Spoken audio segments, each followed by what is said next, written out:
Episode 11. She's back. Back from the dead.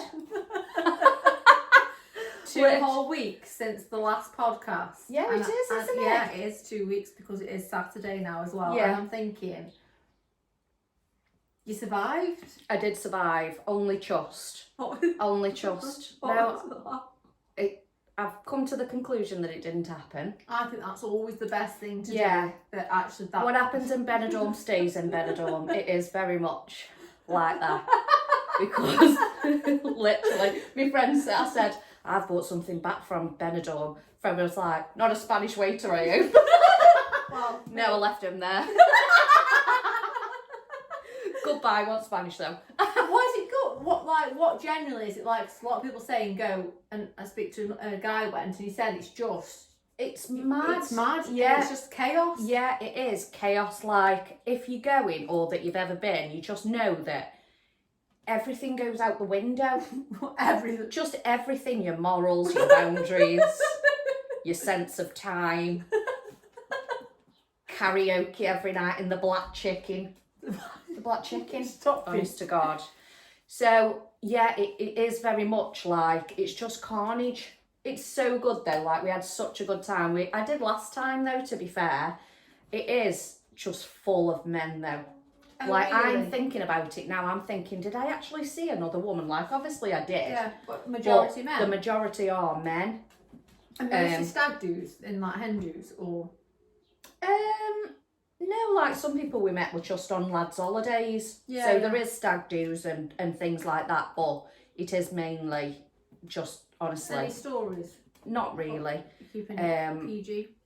Yeah, no, because I said, didn't I? Can't really remember. No, and you know half what? of it. Sometimes it's best not to remember. Yeah. I just think leave that chapter. Just where leave it was. be till the person's texted me the next day and I'm like, what on earth? Why are you stored as Benidorm 1? Benidorm 2. It's all 3. I said to them, are you Scottish? No, from Stoke. Good grief, delete. No one needs my number from Stoke. Really? Yeah, so met so many people from Stoke. Yeah. No. And I had to keep asking my friend if she was like, oh yeah, that guy you kissed. I was like, oh no, I don't know. I feel like I'm going to see one of them in Aldi doing my food shop and they'll be like, you're right, Zara. I'll be like, who are you? Benny 1, Benny 2.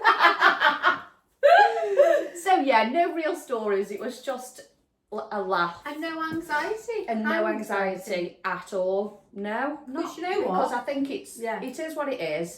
Nobody knows you in Benidorm. No one knows me in Benidorm. People might know me back here now. But yeah, no, I just think, you know what, I had such a good time and everybody's in that situation as well. And you know what, it's just about enjoying yourself. Yeah. I go away in 2 weeks. Yeah. For my sister's 30th. I can't imagine it'll be lively. We're not going Benidorm. I don't even know where I'm going, just Spain, I think. Yeah. I don't care as long as I'm horizontal with a cocktail. I cannot wait. No, it'll be nice. That'll be nice. Do you know what? I've had a bit of a rocky 2 weeks, personally.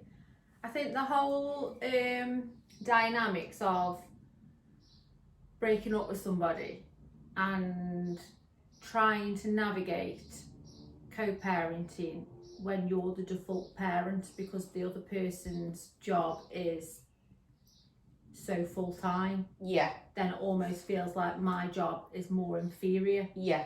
Well, actually, no. Just because I'm mum doesn't Yeah. mean my job is any less than your job, and because you do long hours, I still need to work. And it almost feels like it's a battle. Yeah. A battle to say, well, actually, he'll say, well, I've got to work. Yeah, but I have to work as well. Yeah. And that's the hardest thing, is like, because I'm mum, I'm almost seen as, well, actually, your life should just change. And it has. Everything I do, my job is worked around the boys. You know, I do a job where I do 1 long shift, so therefore I'm around more in half term. If I go to work 9 to 5, Monday to Friday, who's going to have them in half term? Yeah, exactly. So yeah. I'm always. But then you'll always do it. You're always and then sorting that out and having that conscious always thinking decision making and stuff. So then when it comes to, you know, anything that on his side, he might have to change, his job, or not change his job, but change something. It's like I can't, but it's okay that I have to. Yeah. And that's the thing that really gets me, is I do change everything. Yeah. But there's got to be leeway. Yeah.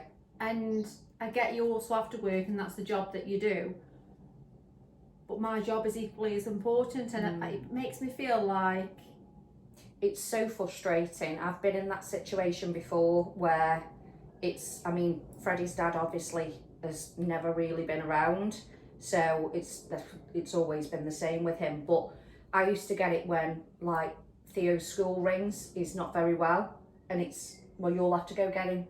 But I'm in a meeting. I can't. And you do, because you're the mum. Of course you do. But it's like, why have I got to go? Yeah. Why that's when we're a family unit. It's very much like now, if he's with his dad for the week, then his dad will go. Yeah. And he is good though, isn't he? Like that. Yeah. But it is frustrating that and not all men are the same. It's not. No, all we're men. not. No, we're not. I'm just talking about my situation. I think. But I think it's just, I've said it'll settle down once you've got a balance. There's always going to be that, and I think because of how it ended as well, I think he's still a bit. There's almost like, I think that because when we were together, that's how it always worked. Yes. Yeah. He's not doing it out of. He just doesn't get it. No, he exactly. Doesn't think yeah. That's his job, and that's what he's always done. And you were always there to support him. Yeah. And I've worked because around that. Yeah. So it's almost like that's how it has to stay. And my argument is, well, you've got to work with me now. Things aren't like they used to. Yeah. So and you've got to work. You've not got his back up financially. And it's like it's so frustrating. And it's like, I was speaking to a girl who is going to come on the podcast actually and talk about being a working mum, and the mum guilt that comes with working and also being the default parent and taking everything on. It's hard because you feel so guilty. Yeah. So I said to my ex, you know what, my job, I'm so lucky that I enjoy my job and I don't have to work. I do long shifts. I said, because what else would I do? Yeah. Yeah. What else would I do? You actually? But you get up every day, every single day, and you go to work without thinking about anything else. Yeah. I don't get that. I don't want that. I'm not saying that, but sometimes just work with me. And it's almost like this, because you're a woman and because you're a mum. Yeah. And that, I don't get it. No. I don't get the logic around it. And this isn't me slating him, but this is real life. Yeah. This is what happens. Yeah, and the shit that you have to go through to try and navigate. And sometimes I want to shake him. Shake him and just say hello. Just you know what? Understand it. Put the. It's hard, isn't it? For him, because I think because he's always done that. And there's no, that shouldn't change. But for me, actually, things sometimes my whole life has been turned upside down, and it's trying to now navigate that. And so it's been a bit rocky, but and then the other thing is that he has met somebody. Yeah. And that comes with its difficulties. Not difficulties in the way that I think, God, I best run back because I won't be with him. No. The difficulties is that I spent 15 years of my life with him. Yeah. And that you don't just walk away and not feel anything. Yeah. You almost feel like when you walk away, there's different parts of your journey. So there's parts of that you've obviously been hurt, and then you sort of settle, and then now it's a new thing, is that actually he's moving on. Yeah. And I wish him all the best and I want him to be happy, but that doesn't mean that sometimes I think, it's like a bit like losing your best friend sometimes. When when you've had children with somebody, there's always that connection. Yeah. That connection of, actually, he's the father of my children, and there was so much love. We had such a wonderful time with the boys at some point. And I think that's, for me, that's the hurdle we're at. I'm so happy for him, and it'll happen for me when my time is right. But it's strange. Maggie, the boys, and like for me, I put a post on today about, it was the dad's birthday, and I need to show them as a mum that actually I still respect him, even in the hardest times when it's been hard.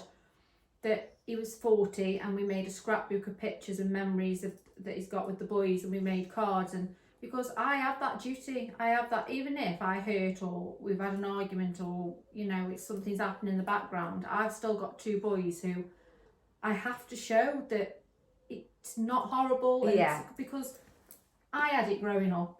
That where mum and dad don't get on, and I speak to a lot of people where, and I can't have that for them, but then you also can only protect them from so much.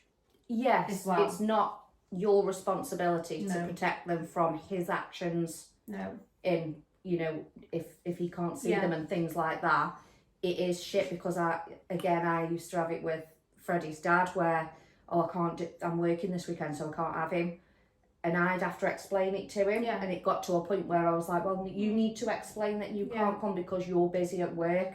You can't. And I'm not saying Aaron's actions have affected the boys. No. But what I'm saying is, if what I do as a mum, I'm almost like I am protective.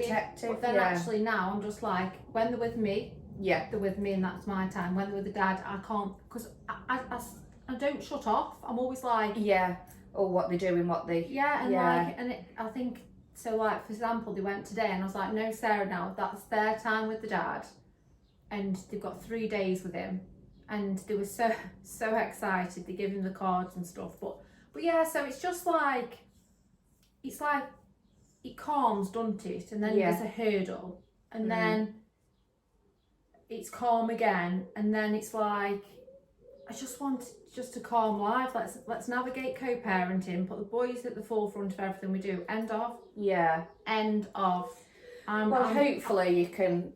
We have at the minute, and I think that'll work. And you know what? He'll perhaps say that I'm slating him. But no, I'm not slating him. He's a fantastic dad, and we're both trying to navigate something that's new to us. And what the podcast is all about, the reality of trying to find some new role. And it's goddamn tough. But apart from that, they've gone this weekend with the cards and stuff, so they're happy. They are happy boys, and I just, as a mother, we fiercely cried so many tears because I just want some happy medium, and it's so straight. Like, when you're a mum, you're just so protective, aren't you? So protective. And when you've not got control over it, when you are a separated family, you've not got control over it. I used to oh, have you done this? Oh, have you done that? Oh, have you done that? Texting, this is like oh, me. you're doing that. Have you got that? Have you got that ready? No. Have you done that? And it's like, you've got to shut off. And you said that to me today, and I was like, there was something that was going on, and you're like, Sarah, no, you can't. You've got to just see what happens. Instead of, but it's just that natural instinct. I think it is, just as a mum, but you've just got to take a step back. As much as you want to, you can't dictate how they parent now. No. And it's dead hard because I'm like, what do you mean you've given fish fingers, have you? I only give them 4 days a week. They've had fish fingers 4 days a week at mine. Give them chicken nuggets. I don't give them fish. He says that though, isn't he? I ask him questions, and he's like, Sarah, what are you saying? I said, it's just natural, sometimes I'll say, can I drop him off so I can look in the fridge? He's such a good dad. And he's always, but my thing is I panic, I don't know, it's just so hard to just shut off for 3 days. Shut off. Get yourself out, love. Shut off. And then back in, and then the back. It's like a switch, right, mum mode now. Mum bun. Mum bun. Mum bun in. Mum bun. Not mum bun, mum bun. And that's it. Be glam for a couple of days, then it'll be back to mum bun. This is not real life. The thing is, so what are the pigeons doing? Oh my god. That's me in Benidorm. Good grief. Is that what they do? Yeah. No. That was quick. In and out. I'm here for that. There's nothing put in. I don't know what happens. Let's not go into the anatomy of the pigeon prank sexual intercourse. Don't they rub the, don't they like cross the, I don't even know. No, the like the feathers. What? Don't know. I really don't know. God, I'm intrigued now.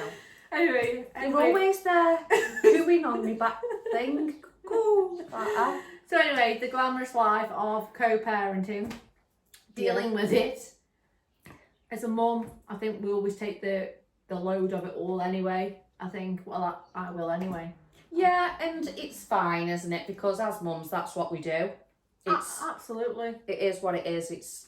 But it's not. It's a bit like it's not our responsibility. It's a bit like it should be. It's like a natural instinct, though, isn't it? Yeah, you can't dictate to people how they should. I'm very much Makes like me that. wonder how long I dictated for. Like, within.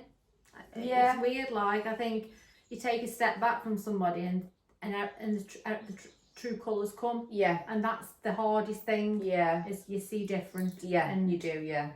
But then again, that isn't my life now. This is my life, and I'm here for it. I'm obviously here for it.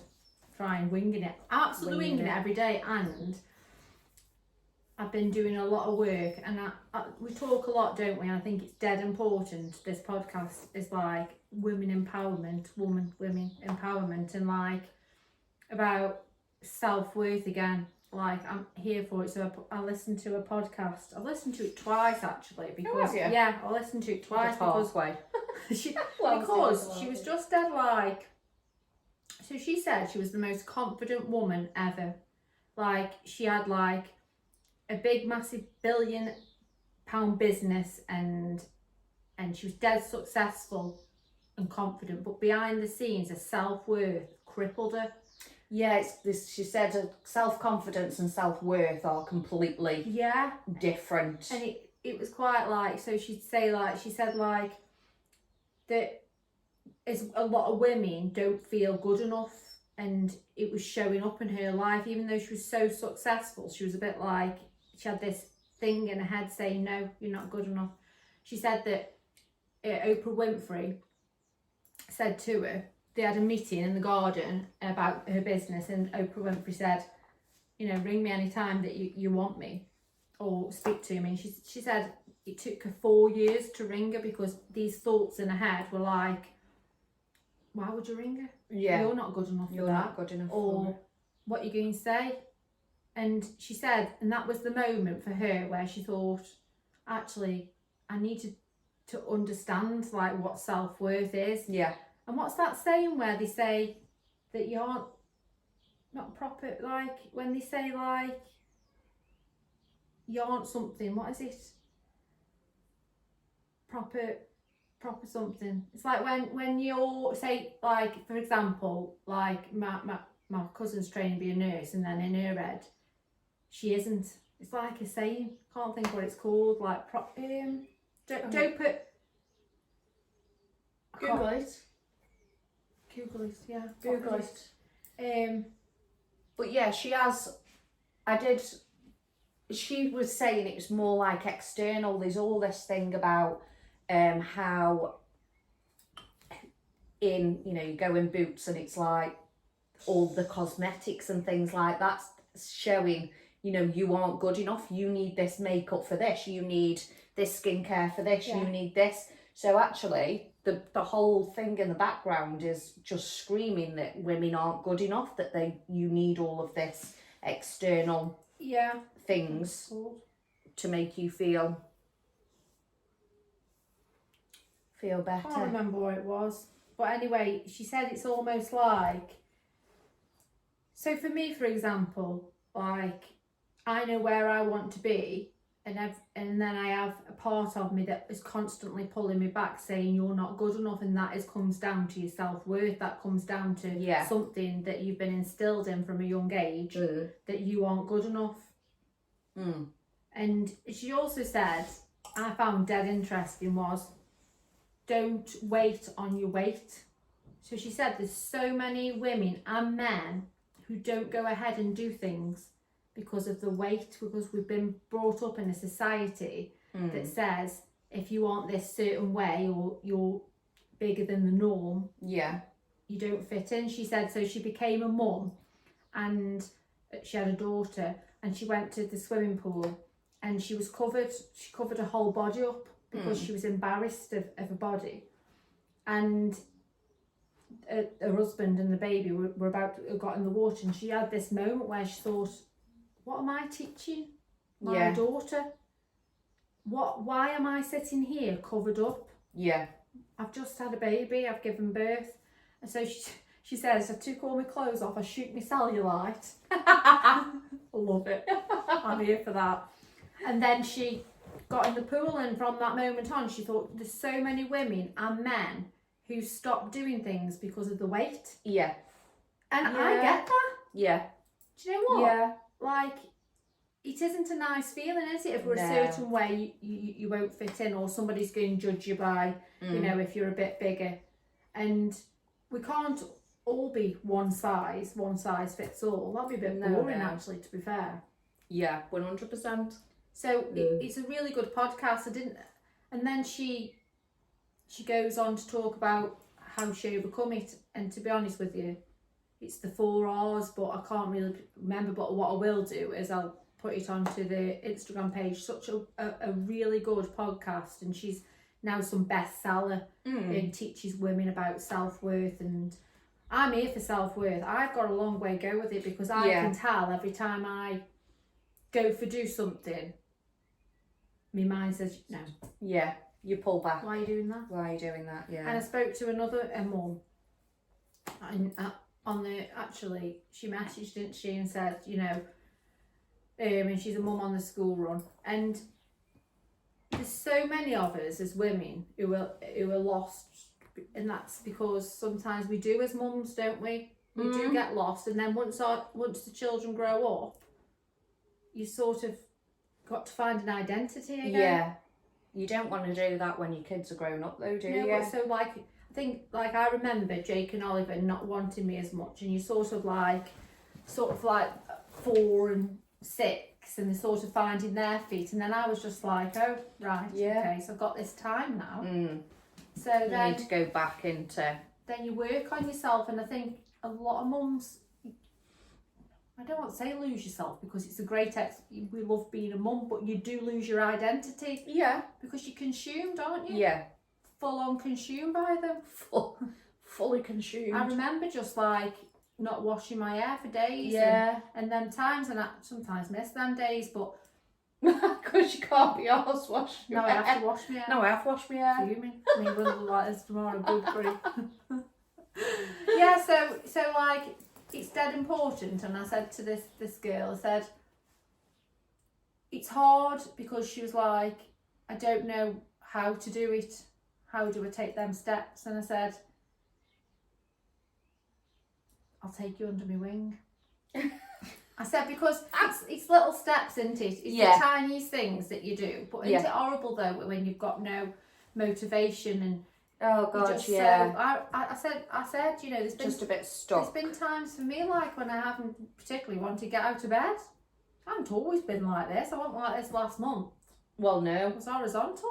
Yeah, but that's okay as well, and isn't that's it? Okay because I think sometimes you have to listen to your body and actually, you know. But the problem is my body didn't want to get out. I'd still be there now. Can we get me out of bed? All the Maldives, I'll be there somewhere. Yeah. In my head, I think my mind thought I was in the Maldives. No, Sarah, you're in bed.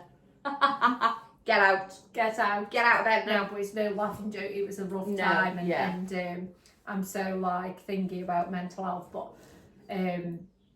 anyway, we're going to have a special guest.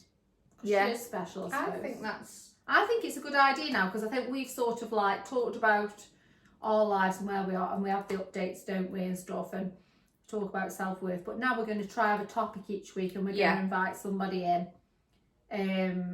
And she's very big on. She's a working mum. Yeah. On her own. Oh, is she? Yeah. Oh, okay. And that's I think nice. That's like so huge. I was also, I do a lot of speaking to people. Speaking to another woman who's like, she's a working mum, but like top dog job. top dog. And she spoke to him about mum guilt, but then where's dad guilt? I'm still, I don't think there is any. No. Do you think there's any dad guilt? No, I don't know, no. Well, there is dad guilt, I just haven't seen anybody with it yet.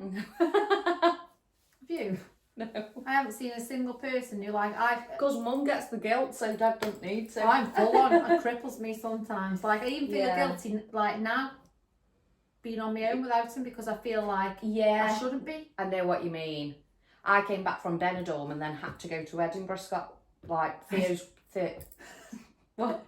Edinburgh, Scotland. Yeah, we all know. Edinburgh, Scotland. I know. I was going to say Scotland, and then I was going to say Edinburgh. Yeah, so I was like, Theo's been at his dad's for 2 weeks, so he wasn't here. But obviously, Freddie had been on his own while I was in Benidorm. But he's absolutely loving it. But he's not a care in the world. I come back from Benidorm and I was like, oh, we'll have a nice night in now, game with mates. So there's really nothing to worry about, but it's crippling sometimes. Like, I feel so guilty. But anyway, another quote from Jake. I might start a weekly quote. Weekly quote. Go on. So, eats toast at school. Won't eat toast at home.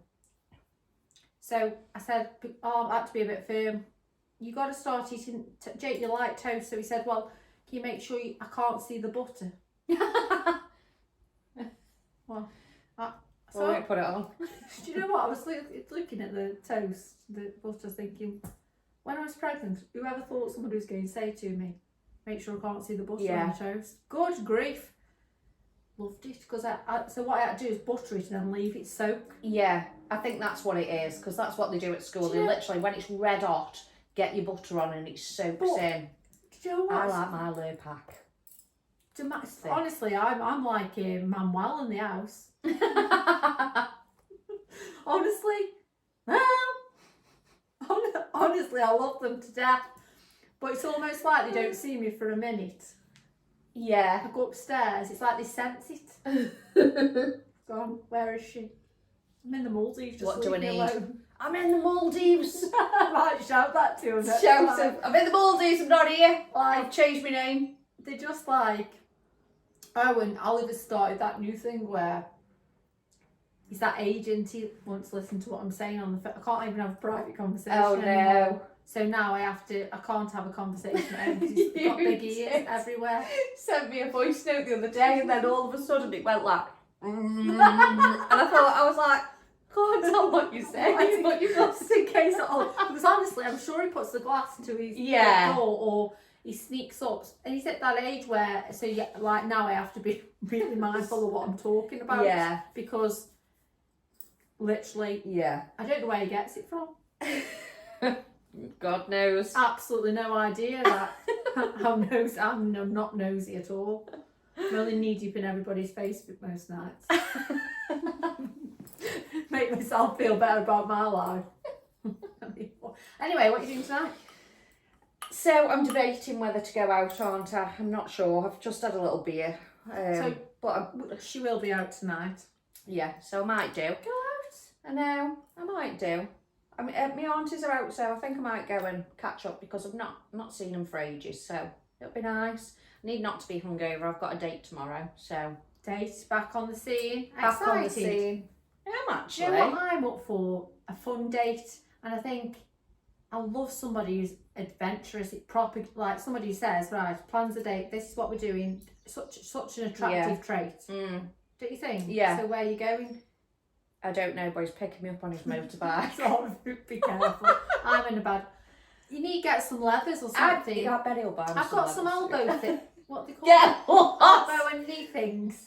Can you imagine if I go out the door? I might go out. What they call wrapped in bubble wrap. Knee pads. Because I went years ago. I mean, talking when I was about 18, 19. This. I'm sure he was a man. What do you mean, not man? A boy. like an older man. Oh, right, okay. Got on the back, went round the roundabout. I hit the. Oh, I know what you mean. Did they bend right? No. Yeah, it's like lean with me. Lean anywhere. You can go. Lean with me. Lean back. Lean back.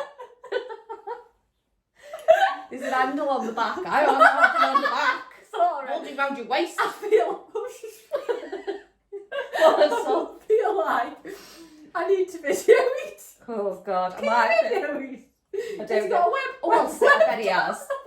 I bet he's got one of them. Can I call the web? I will, because he's proper into it. Yeah, but that'll be, you need to turn his helmet round. Yes, you can see my face.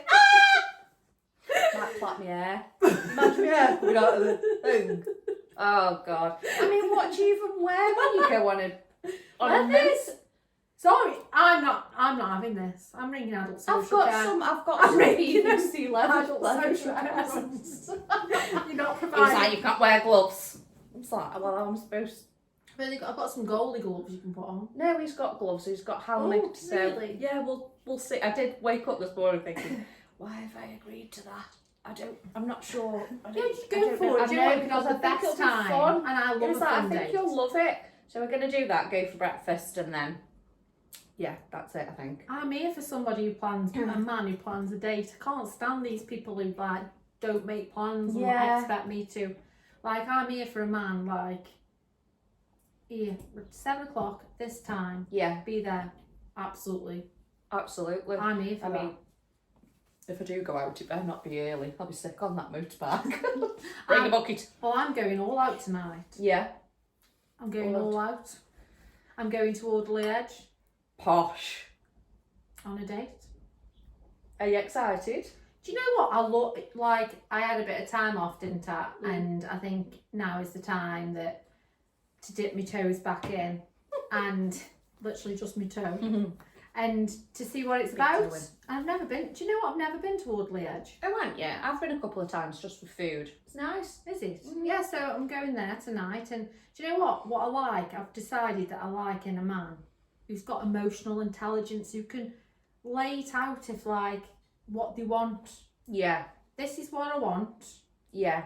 And I'll like, oh, I just love it. Like, I used to be attracted to somebody who just had no emotional intelligence, like a brick. Yeah. And now, give me a guy who can just say, who's a proper man. I'm here for a man. I think that's the, like, with the, I'm just Masculine like, you know energy. what? Masculine, just very much like. He's got everything about them. They work hard.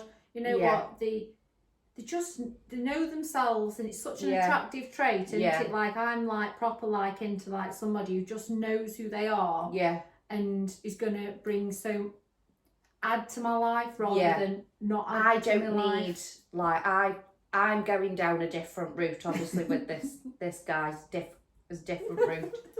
Different route, we're going that way.